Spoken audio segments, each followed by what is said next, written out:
നമസ്കാരം.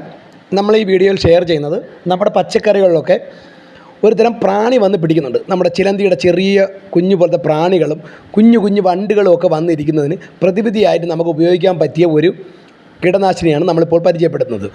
അതിനുവേണ്ടി നമ്മൾ ചെയ്യേണ്ടത് 1 ലിറ്ററിൻ്റെ അളവാണ് നമ്മൾ പറയുന്നത്. നിങ്ങളും അതുപോലെ തന്നെ കൂടുതലാണെങ്കിൽ നമ്മൾ അളവിലും കൂടുതൽ വരുത്തണം. അപ്പോൾ 1 ലിറ്റർ വെള്ളം എടുത്തിട്ട് അതിന് ഒരു 10 ml വേപ്പെണ്ണ ഒഴിക്കുക. ആദ്യം അത് നല്ലതുപോലെ ഒന്ന് മിക്സ് ചെയ്തതിന് ശേഷം നമ്മുടെ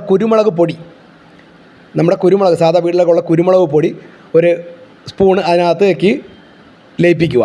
ഒരു സ്പൂൺ കുരുമുളക് പൊടിയും കൂടി ഇട്ട് നല്ലതുപോലെ ഒന്ന് മിക്സ് ചെയ്തതിന് ശേഷം നമ്മൾ ഒരു 24 മണിക്കൂർ ഒരു ദിവസം നമ്മളത് അടച്ചു വയ്ക്കുക. പാത്രത്തിൽ അടച്ചു വെച്ചതിന് ശേഷം 24 മണിക്കൂർ കഴിഞ്ഞതിന് ശേഷം അതെടുത്ത് നല്ലതുപോലെ അരിച്ചെടുത്ത് അല്ലെങ്കിൽ സ്പ്രേ കുപ്പിയെ കയറി അടഞ്ഞു കളയും. കുരുമുളക് പൊടി ഉള്ളതുകൊണ്ട് അത് അരിച്ചെടുത്തതിന് ശേഷം നമ്മൾ ഇലയുടെ അടിഭാഗത്തും മുകൾഭാഗത്തും ഒക്കെ നല്ലതുപോലെ ഒന്ന് അടിച്ചു കൊടുക്കുക. ഇതൊരു 7 ദിവസത്തിലൊരിക്കലും നമ്മൾ കൃത്യമായി ചെയ്യുകയാണെങ്കിൽ നമുക്ക് നല്ല കായ്കൾ കിട്ടും. അപ്പോൾ എല്ലാവരും വീഡിയോ ഒന്ന് ഷെയർ ചെയ്യുക.